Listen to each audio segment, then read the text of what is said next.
Olá, senhores. Vamos aí com uma questãozinha de interferência. Fala o seguinte, ó, uma fonte de luz monocromática ilumina um obstáculo contendo duas fendas separadas por distância dzinho e produzem um anteparo distante dzão das fendas, tal que dzão é muito maior que dzinho, uma configuração de interferência com franjas claras e escuras igualmente espaçadas, como mostra a figura abaixo.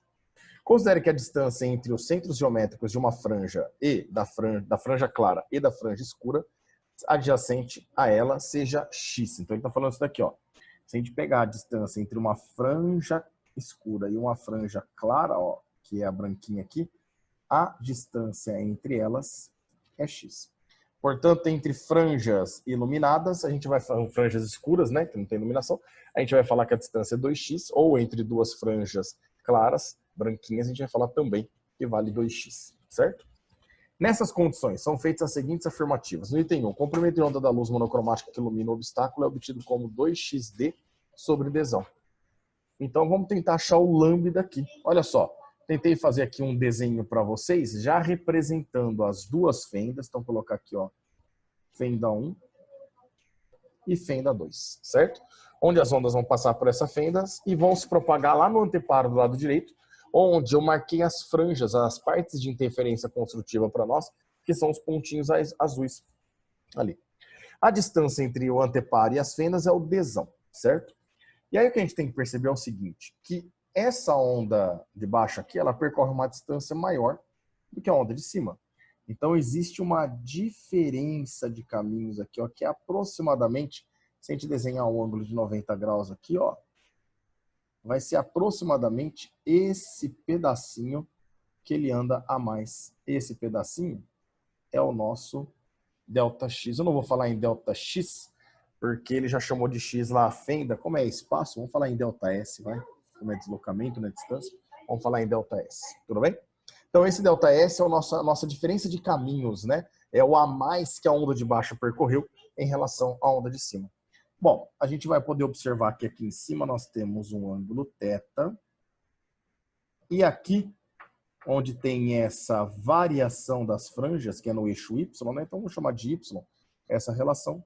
Eu tenho um ângulo de inclinação aqui, ó, que eu vou chamar de alfa. Tudo bem?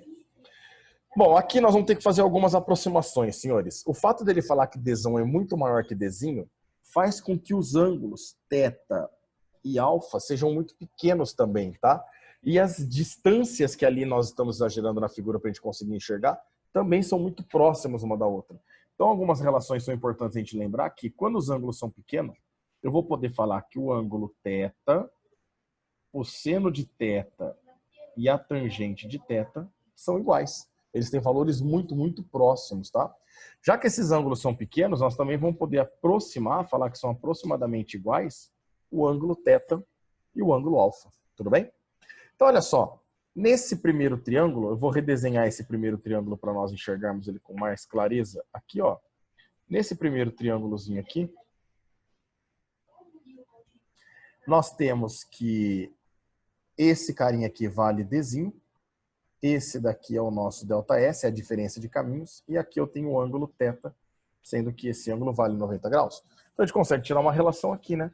Eu posso aplicar um seno, ó, falar que seno de θ é o cateto oposto, que é o ΔS, sobre a hipotenusa, que é o dzinho para nós. Então a gente vai chegar aí que o nosso ΔS, a diferença de caminhos, é o dzinho, que passa multiplicando lá, ó, do outro lado, o seno de θ. Tudo bem?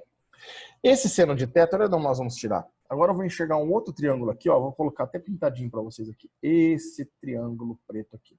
Como eu disse para vocês, essas dimensões, na minha figura, elas estão exageradas, tá? Então elas fogem um pouquinho do tamanho real. Mas esse ponto aqui, meninos, ele é um ponto que vai estar muito próximo do anteparo aqui.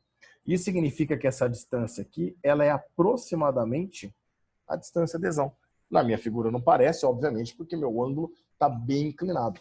Mas, teoricamente, esse ponto deveria estar mais próximo aqui do anteparo. De forma que a distância é muito próxima de dzão. Então, pera lá. O ângulo alfa, dá para a gente achar a tangente, né? A tangente desse ângulo alfa é o cateto oposto, que é o y, sobre o cateto adjacente, que é o dzão para nós. Beleza? Dessa forma, a gente sabe que θ e alfa são muito parecidos e que tangente de θ é aproximadamente igual ao seno de θ, né? Então, a gente vai poder falar que o seno de θ aqui é equivalente, é muito próximo da tangente de alfa. Então, a gente consegue chegar na relação que a diferença de caminhos aqui, ó, é o dzinho vezes a tangente, que seria o seno, que é o y, sobre o dzão. Então, agora aqui nós temos a nossa diferença de caminhos aqui. Belezinha? Então, agora, senhores, nós vamos trazer o ΔS para a equação que nós conhecemos de interferência por diferença de caminhos.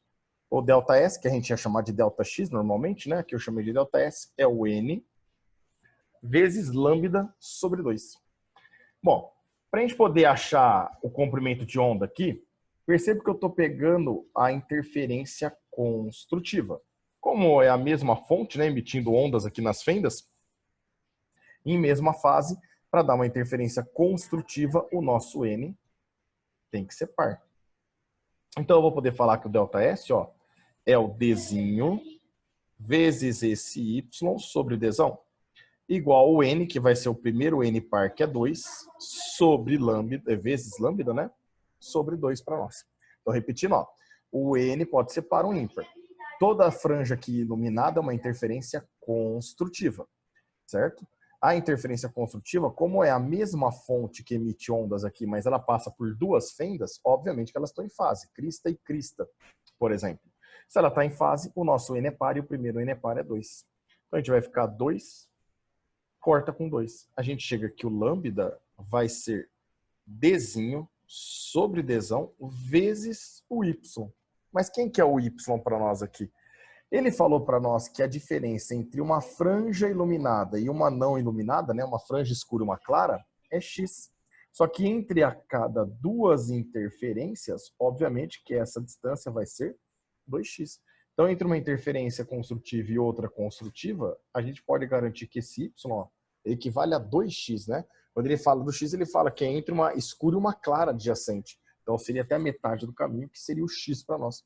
Então, nós vamos trocar esse y por 2x. Então, vai multiplicar aqui, ó, vai ficar 2x. E aí, só para ficar igual do item lá, ó, a gente vai poder falar que o lambda é 2 vezes x vezes dzinho sobre dzão. Este é o valor do lambda, que garante para nós no item 1 que esse item 1 está verdadeiro, né? 2x dzinho sobre dzão, exatamente. 1 verdadeiro. O 2.